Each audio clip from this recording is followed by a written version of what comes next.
G'day guys, welcome back to Supercoach with DR. Hope you're all well. Now this is going to be a very quick video today. I do say every week in my round review that I'll put out a final trades video and let you know what I'm doing, but I just always either run out of time or forget to do it. So I will go through my final trades for this week, and I must admit it's been a very tough week for me, very tough to decide. Now, you'll probably notice straight away that Riley Sanders is still in my side. When the news came through that he was a sub, and this really put me off, it shocked me that he was a sub, because I was almost, well, I guaranteed myself in my own head that Sanders was going to play a full game. He was going to get me an 85 plus with Libber out, really show the footy world what he can do and what we know he can do. But he got bevoed. We're not going to get into bevo. We've already ranted about that. We'll probably rant about it in the Swordplay again as well this week, so we're not going to go there. But the main reason, and Janeth and I were on the phone during this time as well, we were both going, well, what do we sort of do here?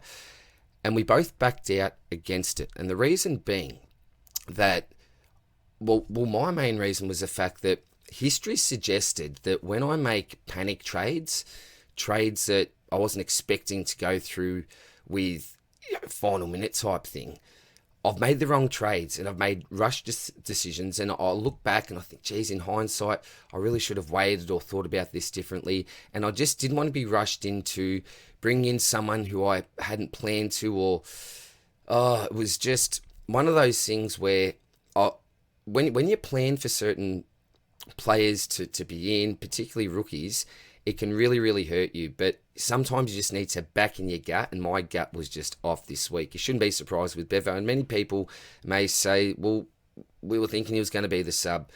You got to go with your own gut sometimes. So I was certainly wrong there.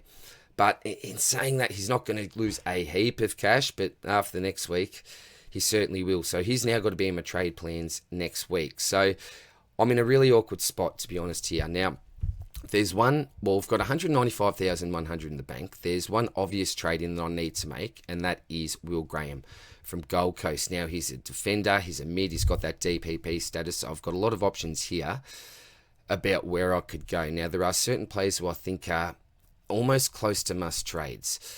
Other players I'm a little bit on the fence about. So you can't see the forward line there. At this stage, there's no one that I'm trading out of the forward line. You could get out of Sexton, but I'm happy just to use him as a loot for now. Combin vibes all over him. Cadman will probably go for me next week, or he was in my plans next week. We'll see what happens, but I think he's got maybe 10k to make, and then I'll probably look to flip there. Excuse me.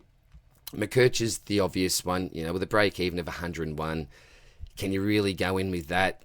Injured last week. Do they sub him off? Do they start him as a sub? I'm really not too sure. There's just so many question marks. That new role, do they keep him in the midfield, or do they say, well, a little bit sore, banged up from last week. Maybe if he's at half back, he won't get as banged up compared to playing in the midfield, or even potentially up forward as well. So I think that he's got to go this week. Sanders, I'm obviously too late on, but you probably need to plan for him to go the week after, well, next week.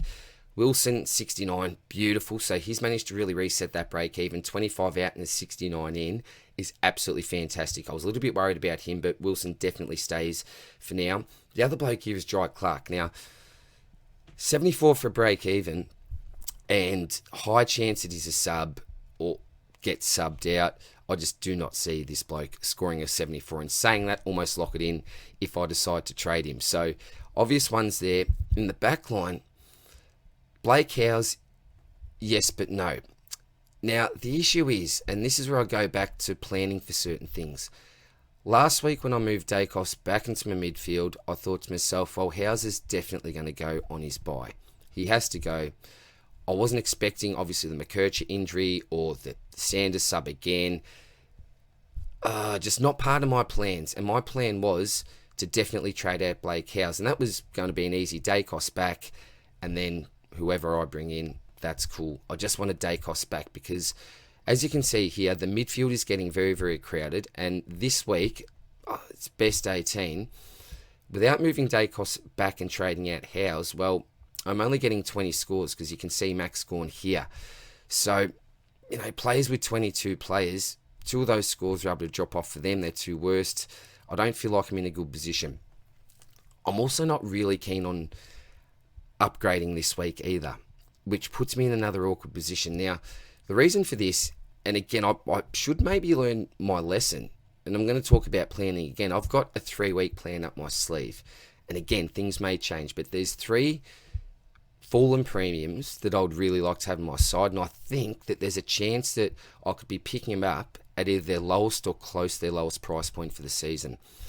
Next week, I'm keen on Tommy Stewart. Now, we'll see how he goes and scores against my boys up at the Gabba. But if he looks half decent, then I'm really keen on him because he's looking at to be at a really friendly price.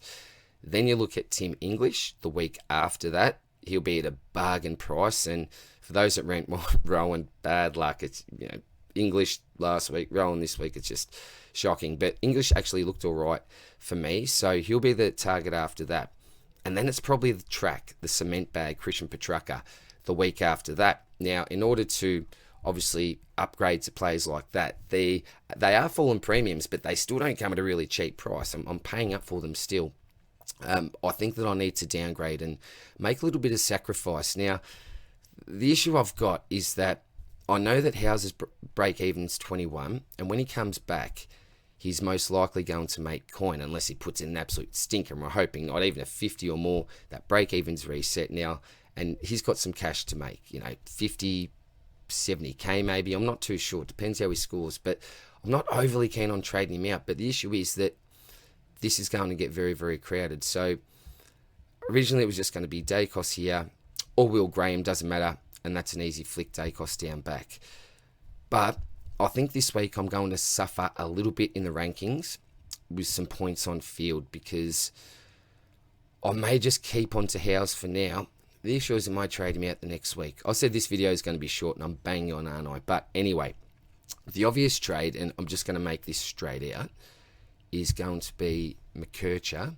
I just can't run with that break even. And then we're getting in Will Graham.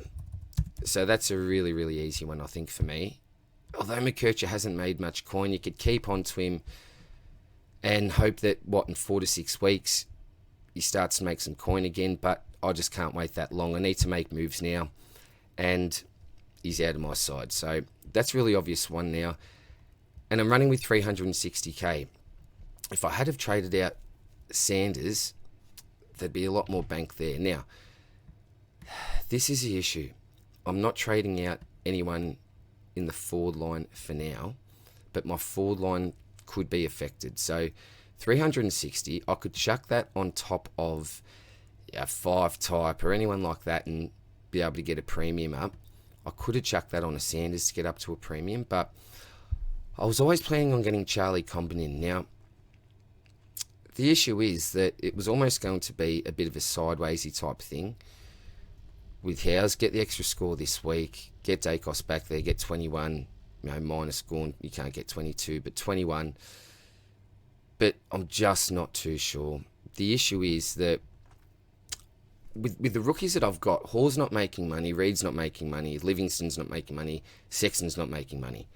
It's a big issue, and I just don't know if I can afford, not only for players not to be making money, at least these guys aren't losing.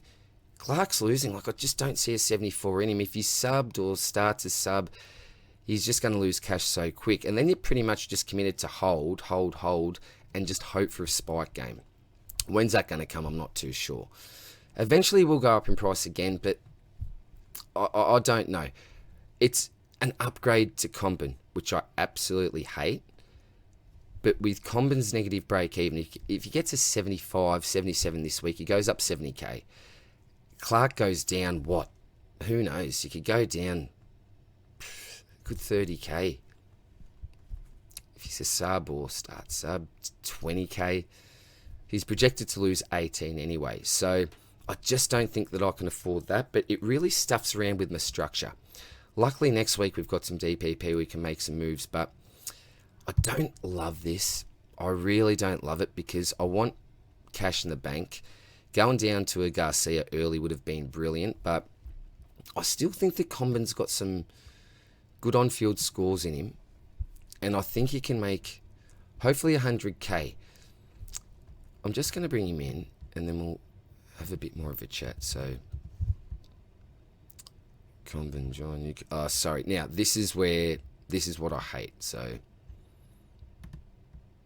316k in the bank. So that's a decent amount, but it could be a lot more if you win a biggie early, for example. Quickly on biggie, just with Dawson back, I'm still a little bit skeptical. I'm definitely waiting the week. Like, I could boost this week and all the rest. I'm not going to. I'm just going to use the 2 trades. But with biggie, it just worries me with Dawson coming back. I need to see a really solid game from him this week to consider. But with Garcia, I'm much keener on him. With Jones playing terribly, you got Philippou, a lot of commentary on him, just not looking up to it at the moment. I think he's got a really good shot for a little while in the short term anyway, Garcia, so I'm definitely planning on him next week. So going back to this structure here, the issue that I've got is now the fact that, this is looking okay, but in the midfield here, I've got Wilson and Graham, so I can't loop Wilson, unfortunately. I was originally hoping Clark would be rested this week, and then I could have just done the Hawes move like I wanted to. But with Clark playing and that high break even, I just can't risk losing money. So the issue here is that I'm not getting a score here, so I'm down 1 here, I'm down 1 the ruck, so 20. And then I've got these 2 here. If I traded out Hawes, I could get an extra score this week. Well, not an extra score, we get best 18, but an extra shot of dropping off one of those lower ones. So that's a bit of a pain for me. Now, with the best 18, you'd think that, well, hopefully these guys will score half decently. Hopefully the Primos will. Steele was disappointing, but short turnaround, hopefully he's better for that. Martin, I'm hoping okay. Robertson, Reed, I think are pretty reliable. Hopefully no stinkers there. Jackson, who knows what's going to happen with Shrek, but shouldn't have a stinker against West Coast. These guys are okay. Interestingly, though, Powell, I think Will Phillips has been named for his first game, so I'm hoping he's just sub or something, and him and Lazaro might do their thing, but don't love that. Don't love that. Is Wardlaw playing? I'm not too sure. Maybe Wardlaw's... Yeah, I'm not too sure if Powell gets affected by that, but yeah, never like to see Will Phillips. 5, hopefully okay. Cadman's probably the one where you're not too sure. I could actually take the 49, but I think, 50 is the type of score that you could roll the dice with. So I'm just going to feel Cadman and hope that he goes better than that. And then you've obviously got Combin there playing against Hawthorn. I hope that that's okay. And I'm hoping as well that he plays on the 3rd tall type, similar to what he did on Henry last week. So, yeah, it sort of messes up my structure. Now, with my 3-week plan, I've got him here actually. So this is just what I do. I've got the old Christmas cards with the Penguins. I always buy Christmas cards and just forget to give them out. You can't read this, right? But these are where I do all my notes and stuff on my future trades. And what's in this Penguins card? I don't know. Future trades there. Anyway, but you've got players I'm looking, and I won't go through it now. I might do a separate video on my 3-week plan, I think, because I did want to keep this one really short. I might actually do that. I'll do a separate video on my 3-week plan, who I'm actually looking to trade out, who I'm looking to trade in. I've already dropped the 3 names at this stage. It's Stewart, it's English, then it's Petrarca. But again, who knows what could happen within the next week, 2 weeks, let alone 3 weeks. Even Petrarca next week, coming up against Richmond, he could smash that break even. Even if he does even match the break even, the break even the week after is still going to be pretty high. So I'm probably waiting at this stage. We'll see what other options present. You've got a Jack McRae. I was getting involved in a good conversation with Freo Tragic, Kata. Janeth was on there as well. So some great names. And I think Kata's trying to convince me to jump on him next week. You've got Bailey Dale as well. So, there's a lot that could happen. I'm really not too sure. Bubble Boys as well. You've got your Biggie, Garcias, you've got McAuliffe. I'm sure there's other blokes as well. I know there's other blokes that I'm forgetting. So that's the issue. I'm just not comfortable on going early. So I'm just going to go with Combin. And the other thing with Combin, looking to get about 70k there, is the fact that he is already 227. All of a sudden, he hopefully gets to 300k, and we're hoping he gets that projected. More's a bonus, less, a little bit shattering. But if he can get to 300 very quickly with just the one rise, then he's a bit of an easier stepping stone than when you go all the way down to your 117k type blokes, particularly when you go early as well. It does take longer to actually trade them out without having to maybe use a boost to make an upgrade, because they do start at a much lower price. So I do like that about Common as well, as something just to take into account. So with Steel as a VC, might actually quickly talk about that. Obviously, I'm not taking that. So Butters is probably an obvious one. You've also got Luke Ryan. So Butters against Collingwood at the MCG. Let's quickly take a look at what he's done against the Pies. 101, 67, 120. Yeah. Adelaide Oval, MCG.